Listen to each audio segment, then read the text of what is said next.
Congratulations to all of those who have put together this very important conference. This is the issue of our time. Global warming, if we don't reverse it, all of our children, all of our grandchildren are going to see a substantially lower quality of life. Today's conference is a gathering of 350 mainly trade union leaders from 24 different countries who are coming together, responding to the call and the need to react to the crisis of climate change. My name is Sean Sweeney. I direct the Cornell Global Labour Institute. We're here because there is a climate crisis about which there is some controversy, but not a lot these days. The spirit of the conference is that there are enormous opportunities embedded in this crisis for the labour community and for the environmental movement to work together. We can transition our society towards renewable energy, create good jobs, and forge the kind of social movement necessary to change not just the United States, but to be once again a leader on the planet. The role of Cornell University is not only to capture the imagination of the American trade union movement, but it's also to galvanize the efforts of the international trade union movement. I think that what has happened here at this particular conference is that it's brought together American trade unions, but it's solidified the international trade union movement in our efforts globally, and that's going to make a huge difference. It is not possible to have a clean environment without having good jobs for working families, and that it is also not possible in the 21st century to have good jobs for working families without having a clean environment. I think there's a myth out there that labor and the environment are at odds, and that this is really that there's a zero-sum game between jobs and environmental issues. And in fact, there is a long history of labor and environmental coalitions. We've been working with the Sierra Club on environmental issues for over 30 years.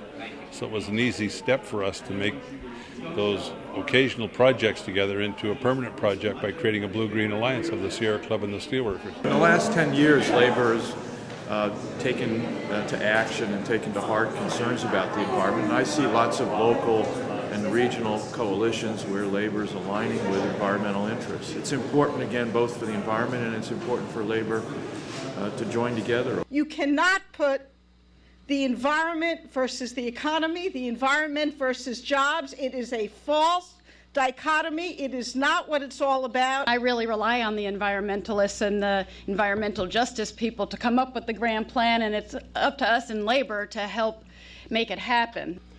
Our obligation is to steer the global economy toward a future for our children that is more equitable than the one we were born into. And we can't do that if we fudge the truth about climate change.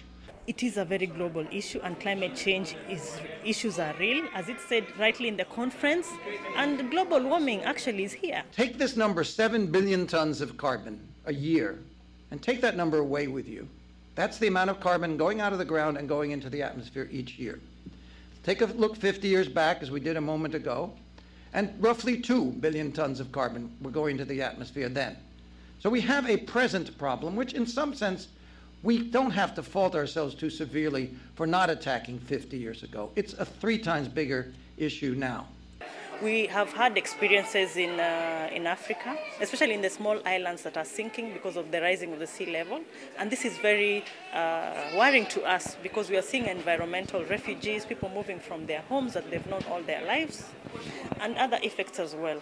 We're seeing workers losing their job. I think Katrina was an eye-opening moment for Americans where they saw that global warming was real and that they saw that the impacts of global warming were going to be devastating. The number of Americans identifying global warming as the world's biggest environmental problem is double what it was a year ago. This conference is, like a lot of what Cornell's labor program does, really crucial, and it's of global importance because it's really rare for labor to put such a major effort into figuring out an issue just as it's getting hot, and hopefully get the right lines of argument down and some really good strategies. Labor and the environmental community has worked together and now has come up with answers. And that answer is that energy independence. That answer is investing in research and development of alternative energy that's going to create those new green jobs and is going to create a green economy that is going to change this country forever. The United States has about 28% of the world's vehicle fleet right now. But according to US government statistics, it consumes about 44% of world motor gasoline consumption. We can't rely on having to fight wars to keep oil. Today in America, we are driving vehicles that get worse mileage per gallon than 20 years ago. And in our economy, the price signals are all wrong. We need regulation to move things forward in the auto industry. By raising the CAFE standards and providing tax credits and other incentives, we can reverse the decline of the American automobile industry as we build internal combustion cars that are far, far more efficient. I just add how cheap it is to make a vehicle that is flex fuel. It costs $120 more, going down the same line. Yeah. That's all it is. Same line, add $120 in parts, and you got a flex fuel vehicle as opposed to a gasoline fuel.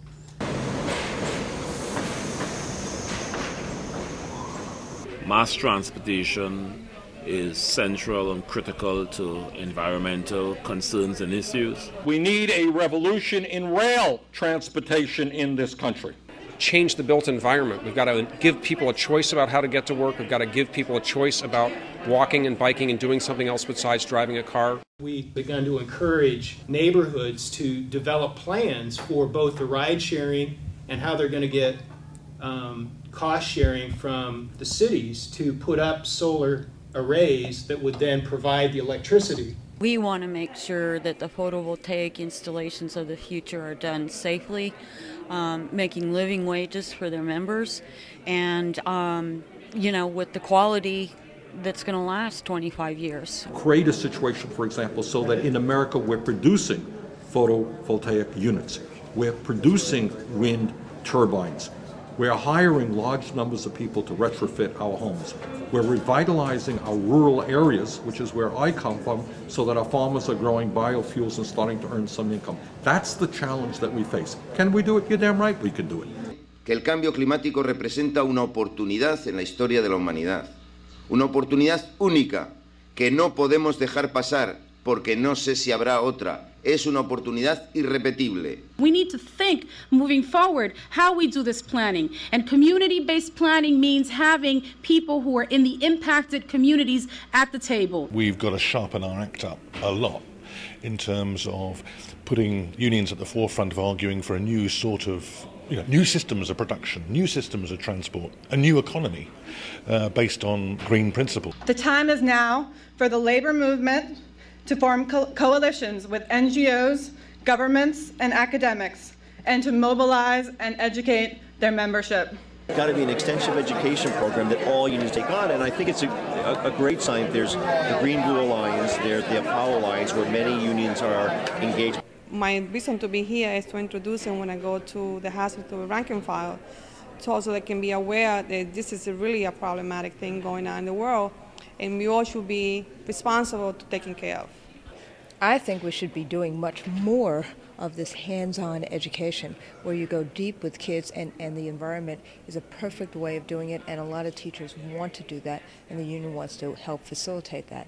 The young people of the country are the future, obviously, and I think that as long as we can keep people engaged and get people engaged and in social and environmental issues and how they interact, I think that young people will and should be involved. I think if there's more awareness and education on these things, then we could probably have more participation and probably a bigger movement. This is an amazing step forward to have this level of union leadership and environmental leadership in the same room together talking about climate change is a huge step forward. Every union has a self-interest stake in this debate and being a part of the solution. We have come a long way, but we have to make sure and keep everyone's feet to the fire.